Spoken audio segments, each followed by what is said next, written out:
Remote places are supposed to feel peaceful. Empty roads, quiet forest, abandoned cabins. But being far from anyone else also means help is far away, and strange things can happen without witnesses. In this video, you'll hear 3 scary horror stories that happened in remote places, stories from people who thought they were alone, until they realized they really weren't. If you enjoy horror stories like this, like the video and subscribe. And if you want to support the channel even more, super thanks are always appreciated.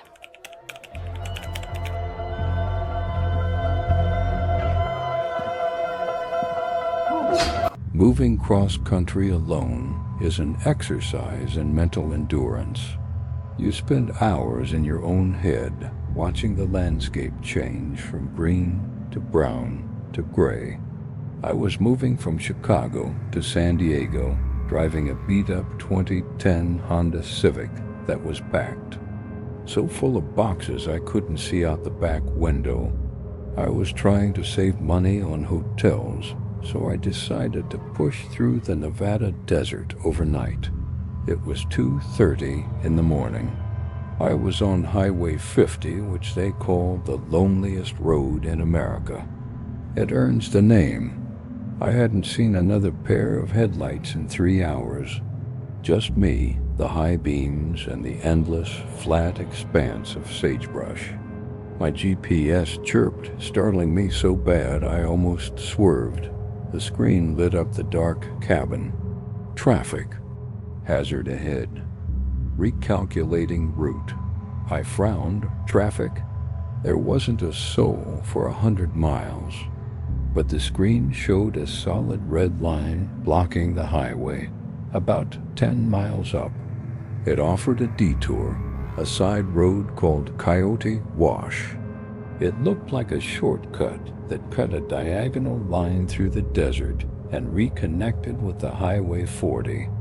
Miles later, I trusted the machine. I took the turn. As soon as my tires left the asphalt, the road turned to washboard gravel. The car shuddered and rattled, dust pluming up behind me in a thick, choking cloud. The darkness out there was heavy. It felt like the desert was holding its breath. About 20 minutes down this gravel track, I saw something in the distance. Red lights. As I got closer, I saw a silver sedan pulled over to the side. The hood was up, steam rising into the cold night air. The hazard lights were blinking rhythmically, illuminating the brush and pulses of orange. A woman was standing by the trunk. She looked normal enough: jeans, a flannel shirt, messy hair. She was waving her arms over her head, signaling me to stop. My foot hovered over the brake. It's the code of the road, right? You stop for stranded drivers. But as I slowed down, a cold, primal feeling washed over me. It was like a voice in the back of my skull screaming nitrogen monoxide. Something was wrong. The scene was too perfect. Her car was parked exactly in the middle of a narrow choke point, and she wasn't looking at my car with relief. She was staring directly at me, locking eyes through the windshield. Her face was slack, expressionless. It felt like looking at a mannequin. I made a split-second decision. I didn't stop. I swerved. Around her, my tires kicking up rocks. As I passed, she didn't look desperate. She looked furious. She lunged forward and slammed her fist against my passenger window. Thump. It scared the hell out of me. I floored it, heart hammering against my ribs.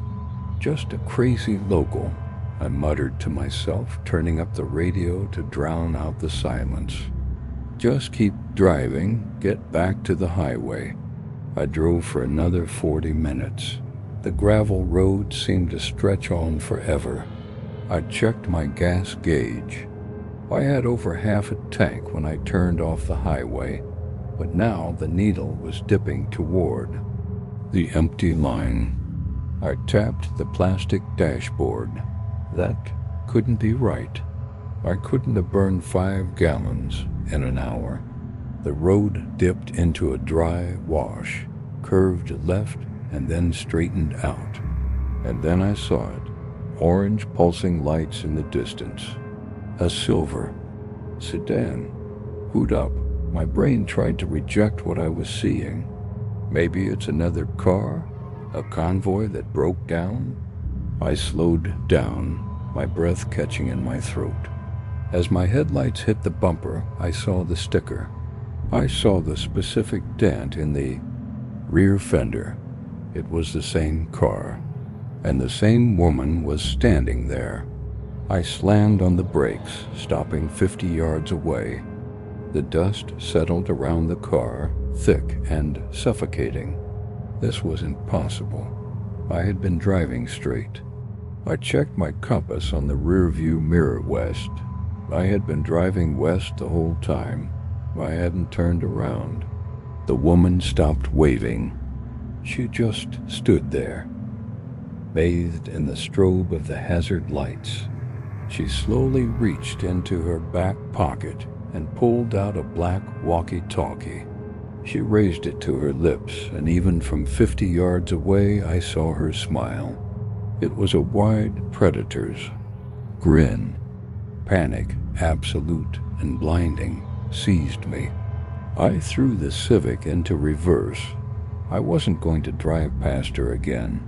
I spun the car around, gravel spraying everywhere, and gunned it back the way I came. GPS, route to highway. I yelled at my phone. The screen flickered. No signal. The map was just a gray grid. I drove like a maniac. I pushed that overloaded Honda to 60 miles an hour on dirt. The suspension slammed and groaned. I checked the odometer. I had driven 20 miles back. I should be at the turnoff. I should be seeing the paved highway. But the road just kept going. The same sagebrush. The same rocks. Then, ahead of me, red lights, the silver sedan. I screamed. I literally screamed in the car, a sound of pure frustration and terror. What is happening? I was in a loop. But the road was straight. Physically, geographically, it was straight. But I was trapped in a circle. This time, the woman wasn't alone. 3 men had emerged from the darkness. They were big, wearing heavy canvas coats. They were holding things, tire irons, a length of heavy chain, a baseball bat. They weren't waving. They were standing across the road, blocking the only path forward. They knew I was coming back. They were hurting me. They were just waiting for me to run out of gas. I looked at my dashboard. The fuel light pinged on, yellow and ominous. I had maybe 10 miles left before the engine died. If I stopped, I was dead. If I tried to reverse again, I'd just run. Out of fuel in the dark, and they would come for me. I looked at the terrain, deep ditches on both sides. I couldn't go off-road without flipping the car. I had one choice. I revved the engine. I shifted into low gear. I aimed the hood of my car directly at the gap between the woman's sedan and the ditch where the men were standing. I floored it. The men didn't move at first. They stood their ground, confident. They didn't think I'd do it. But as the engine roared and the car surged forward, they realized I wasn't stopping. At the last second, they scrambled. I hit the back corner of the silver sedan. Crunch. Metal screamed against metal. My car lurched violently to the left, 2 wheels dipping into the ditch. I fought the steering wheel, wrestling the car back onto the gravel. A baseball bat smashed into my passenger window, shattering the glass into 1,000 diamonds. I felt the wind rush in. I saw the woman's face as I flew past. She was laughing. I didn't let off the gas. I drove with the pedal mashed to the floor, my car shaking, steam starting to hiss from my own radiator. 9, and then, just as suddenly as it started, the gravel ended. My car slammed onto pavement. 9, I was back on Highway 50. 9, I coasted to a stop on the shoulder, shaking so hard I couldn't unbuckle my seatbelt. My car was a wreck. I looked back at the turnoff in the rearview mirror. As the sun began to rise, illuminating the desert, I saw the truth. The service road wasn't a road.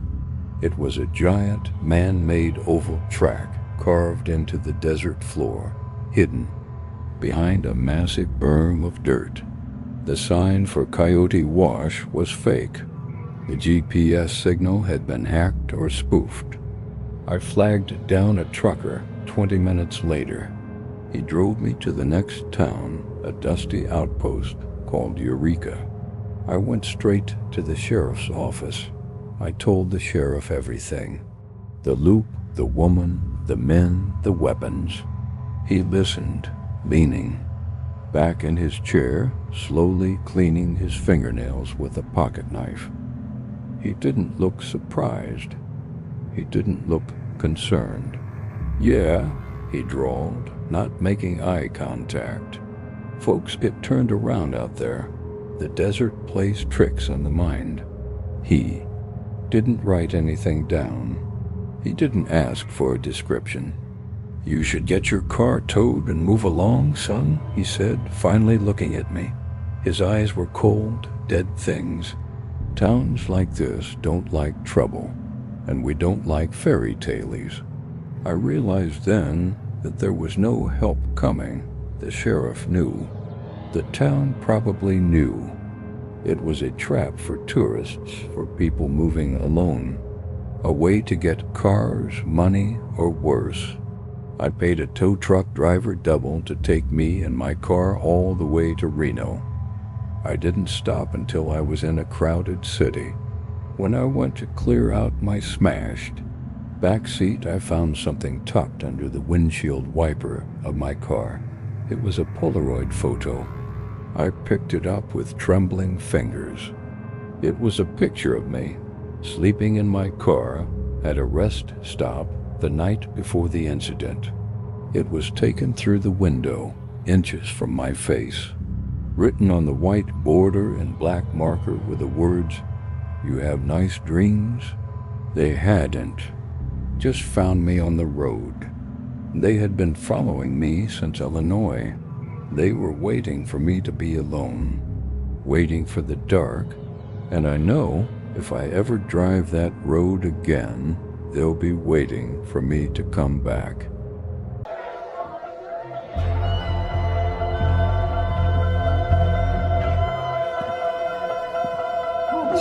I need to start this by saying that the ocean is not your friend.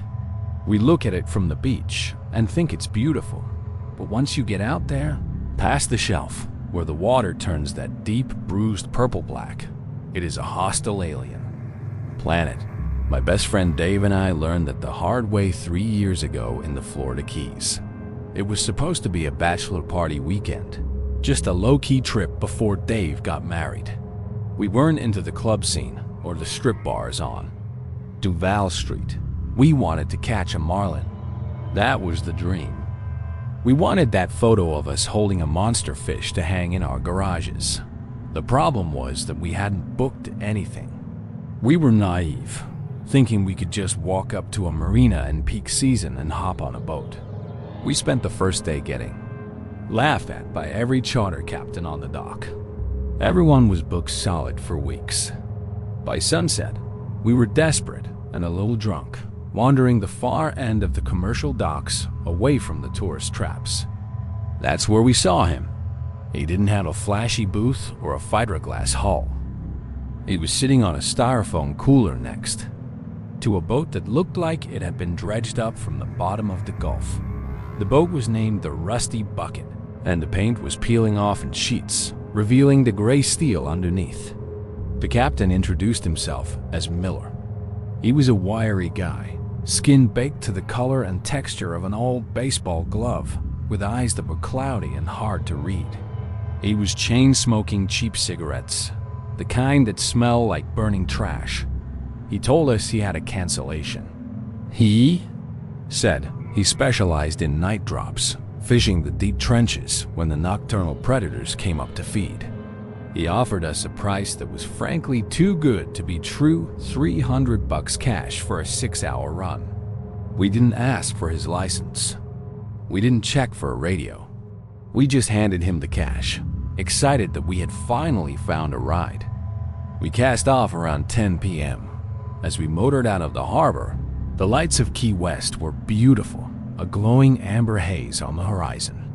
But Miller didn't stop at the reef, which is usually 3 or 4 miles out. He kept pushing the throttle forward. The old diesel engine chugged and wheezed, pushing us further and further into the Atlantic. After an hour, the lights of land were gone. I don't mean they were distant. I mean they were erased. It was a new moon, and the darkness out there was absolute. It felt heavy, like a physical weight pressing against my eyes. The only light came from the dim red bulb in Miller's wheelhouse and the white foam of our wake. "Hey, Captain," Dave shouted over the engine noise. "Aren't we going a little deep?"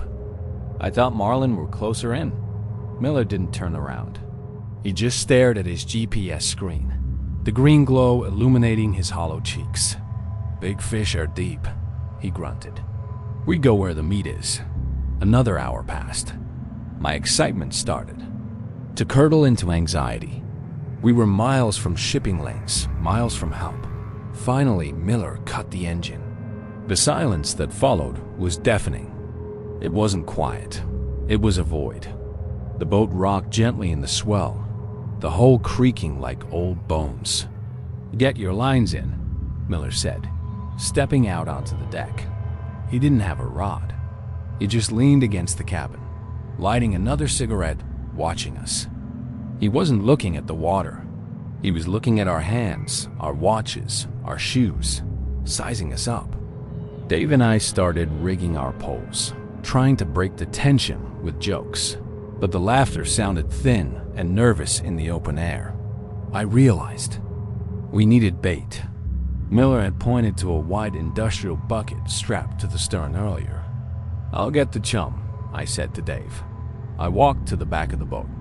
The air back there smelled terrible, a mix of diesel fumes and something coppery and sweet, like old meat. I popped the lid off the bucket. Usually, chum is a slurry of fish heads, guts, and oil. I clicked on my headlamp and shined it into the bucket. My brain broke. It simply refused to process the visual information for a good 5 seconds. It wasn't fish. Sitting on top of a bed of bloody ice was a hand, a human hand. It was pale, the fingers slightly curled, severed cleanly just above the wrist. Below it were slabs of meat that looked unmistakably like a thigh or a bicep, the skin shaved clean. I slammed the lid back on, my hands trembling so violently I dropped my flashlight. It clattered on the deck. I froze, waiting for Miller to shout, waiting for a bullet. I slowly picked up the light and turned it off. Bile rose in my throat, hot and acidic. I looked toward the wheelhouse. Miller was back inside, messing with the radio handset. He hadn't seen me look. I walked back to Dave on legs that felt like jelly. I had to force myself to breathe. "Dave," I whispered, grabbing his shoulder. "Don't react. Don't look at the cabin. We are in trouble." Dave looked at me, annoyed. "What? Did you spill the bait?" "It's not bait," I hissed, leaning in until my lips touched his ear. "It's a body, Dave. There's a human hand in that bucket. He isn't fishing." Dave's face went slack. He searched my eyes for the punchline, but he saw the absolute terror there. "You're serious. Dead serious. Dead serious. We need to leave. Now." "How?" We had 20 miles offshore. Before I could answer, the radio in the wheelhouse crackled to life. It was loud in the silence. Package ready? The voice on the other end was distorted, digital, heavy with static. Miller picked up the mic. He stared right at us through the dirty glass of the wheelhouse. 2 units, prime condition, heavy builds, no blemishes. My blood turned to ice water. He was selling us. We weren't the customers. We were the livestock. He's a trafficker, Dave whispered, his voice cracking. Oh my God, he's going to sell us. Suddenly, the darkness to our port side was shattered. Blinding, stadium-grade floodlights erupted from the ocean, searing our retinas. A massive ship had drifted up silently on the current, engines off, invisible in the night. It was a sleek black mega-yacht, easily 100 feet long. It had no flag, no name painted on the hull, no navigation lights. It just loomed over us like a steel predator. Miller stepped out of the cabin.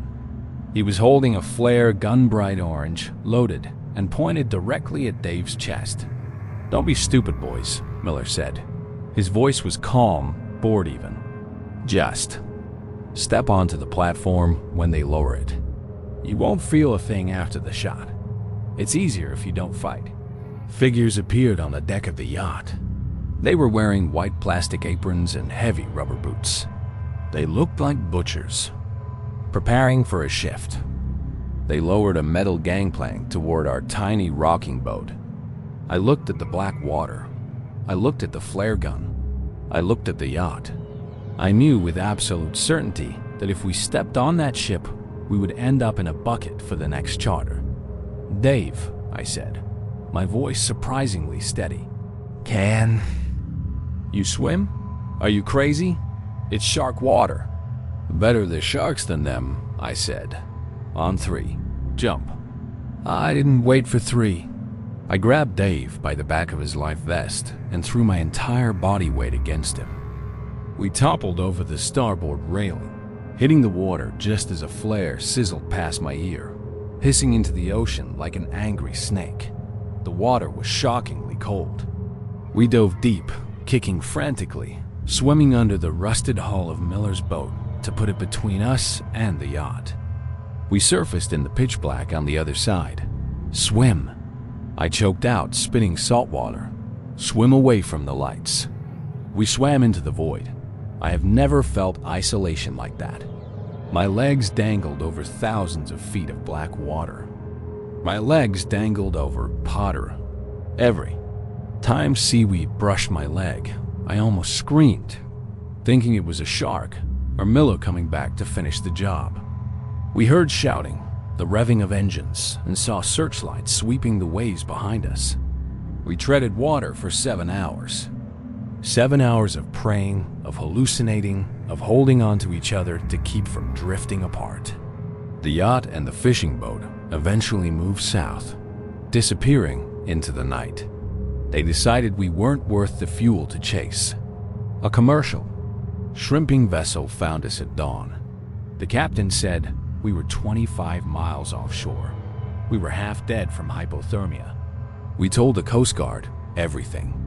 We gave them the coordinates, the description of the rusty bucket, the description of the yacht. They launched a massive air and sea search.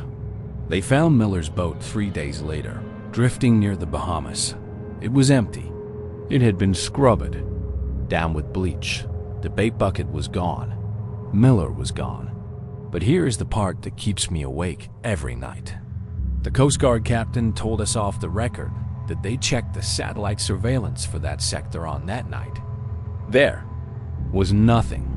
No heat signatures of a yacht. No radar blips. Whoever those people were, whatever wealthy, twisted market they serve, they have the technology to be invisible to radar.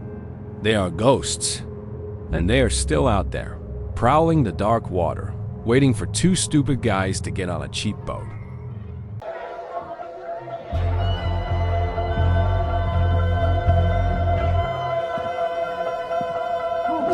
I need to preface this by saying that I am an experienced hiker. I've done the Appalachian Trail in sections.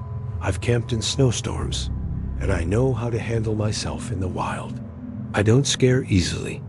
The woods have always been my church, my place of quiet, but I haven't set foot on a trail in 2 years. Not since the erratic Peak Lookout. I think writing this down is the final step in trying to get the noise out of my head, or at least trying to stop the nightmares, where I feel that cold mountain air on the back of my neck. It was mid-October. I wanted one last solo trip before. The Pacific Northwest winter made the higher elevations inaccessible. I found a spot on an old topographic map called Erratic Peak. It marked a decommissioned fire lookout tower that wasn't listed on any of the popular hiking blogs or apps. That was the draw. No tourists, no Instagram influencers, just me and the skyline. The hike-in was grueling 12 miles of unmaintained switchbacks, climbing through dense Douglas firs that eventually gave way to jagged gray rock. By the time the tower came into view, my legs were screaming. It was a haunting structure. A wooden box perched on steel stilts, anchoring it to a precipice that dropped 1,000 feet straight down on 3 sides. The windows were dusty but intact, reflecting the gray sky like dead eyes. The wind up there was constant, a low, mournful howl that vibrated the metal stairs as I climbed them. The air smelled of ozone and coming snow. I reached the catwalk and pushed open the heavy trapdoor in the floor of the cab. Inside, it was a time capsule. There was a rusted wood stove, a metal bed frame, and a central table with a panoramic map of the surrounding peaks. It was perfect. I unpacked my gear, rolled out my sleeping bag, and heated up some chili on my camp stove.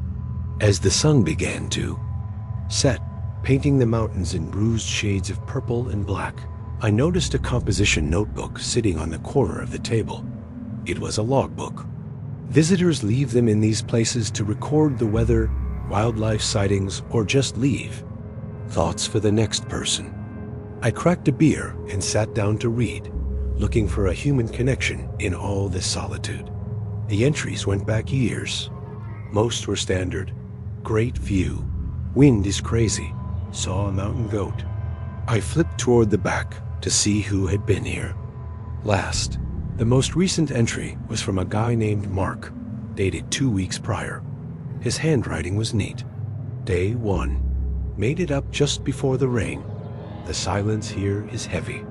Saw some weird tracks near the base of the stairs. Probably just a bear, but they looked long. I turned the page. Mark again, dated the next day. Day 2. I didn't sleep well. The wind makes the metal struts groan. Sounds like voices. I swear I heard someone walking on the shale below. The tower last night. I shined my light down, but it's pitch black. Feeling exposed in this glass box, I took a sip of beer. I knew that feeling. At night, a fire lookout turns into a reverse fishbowl. You can't see out, but everything in the dark can see you. I read the next entry from Mark. Day 3. I'm leaving. Something threw rocks at the windows all night. Not small pebbles, big chunks of shale. I shouted out, but nobody answered. I don't feel safe. If you're reading this, lock the trapdoor. A shiver ran down my spine. I looked at the heavy wooden door in the floor. It was open to let the fresh air in. I walked over and kicked. It shut, sliding the rusted bolt into place. I went back to the book. I expected Mark's entry to be the last one. It wasn't. There was a new entry dated 4 days ago. The handwriting was different. Spiky, jagged, pressed so hard into the paper it almost tore through. He left in a hurry. He left his flashlight. I like the view better now. It's quiet when they stop breathing. My blood ran cold. It was a cryptic, edgy joke. It had to be. Some hiker trying to scare the next guy. I tried to laugh it off, but the sound died in my throat. I turned the page. Dated yesterday. New visitor coming. I watched him from the tree line. Red jacket, osprey pack. He's limping on his left side. He stops every 100 yards to check his phone, but there is no signal here. I froze. I was wearing a red North Face jacket. My pack was an osprey, and I had twisted my ankle in the parking lot. I was favoring my left leg, and I had been checking my phone for a signal. 9. This wasn't a joke. Someone had been watching me. Hike, not just from the tower, but from the tree line, miles below. They had followed me up. I stood up, my heart hammering against my ribs like a trapped bird. I looked out the windows. It was fully dark now. The interior of the cabin was reflected in the glass, making it impossible to see outside. I cupped my hands against the window and peered into the abyss. Nothing but blackness. I looked back at the book. I had to know. My hands were shaking so violently I could barely turn the page. The final entry had no date. The ink looked wet. It glistened in the lantern light. He's upstairs. He locked the trapdoor. Smart. But he forgot that the windows opened from the outside. The sound of a metal latch clicking made my heart stop. It came from the window directly behind me. I spun around. A face was pressed against the glass. It was a man, but he looked like something that had crawled out of the earth. His skin was caked in mud and dried pine needles. His hair was a matted nest, but his eyes were wide, unblinking, and filled with a terrifying, ecstatic focus. He was clinging to the outside of the catwalk railing, 3,000 feet up, grinning at me. He began to slide the window open. 9, I didn't think. Instinct took over. I grabbed the heavy cast iron skillet from the stove. As he thrust his upper body through the opening, reaching for me with filthy, claw-like hands, I swung the skillet with every ounce of terror and adrenaline I possessed. It connected with his head with a sickening crack. He didn't scream. He just grunted, his eyes rolling back. He slumped backward, slipping out of the window frame. I heard his body hit the metal grating of the catwalk, then a scramble of limbs, and then silence. I didn't check. I didn't look over the edge. I grabbed my keys and my knife. I unbolted the trapdoor and practically fell down the stairs. The wind was howling, masking any sound of movement. I hit the rocky ground running. I ran down that mountain in the pitch black with only a cheap keychain light to guide me. I fell 12 times. I cut my hands, tore my clothes, and twisted my ankle again, but I didn't stop. I felt like his breath was on my neck the entire way. Every snapping twig sounded like footsteps. I made it to my car at dawn. I drove to the nearest ranger station and pounded on the door until a sleepy officer answered. I told them everything. I was hysterical. They went up there later that day with a team. They found the logbook. They found the blood on the catwalk. But they didn't find the man. The ranger called me a week later. He told me something that made me pack my bags and move to the city. He said they did a thorough sweep of the tower. They found that the crawl space underneath the cab, the gap between the floorboards and the steel support beams, had been insulated with sleeping bags and old clothes. There were dozens of driver's licenses stacked in neat piles, watches, wallets. He hadn't just been following me. He had been living directly under the floorboards the entire time I was up there. He had been listening to me breathe, waiting for me to fall asleep. I was the only one who checked the book in time. I was the only one who made it down. And that's all for tonight. Remember, the most terrifying monsters are the ones that look just like us. The ones who might even live right next door. If these stories serve as a good reminder to trust your instincts, then show your support and like and subscribe. Hitting that bell means you'll get a warning before the next nightmare begins. Sleep well, if you can.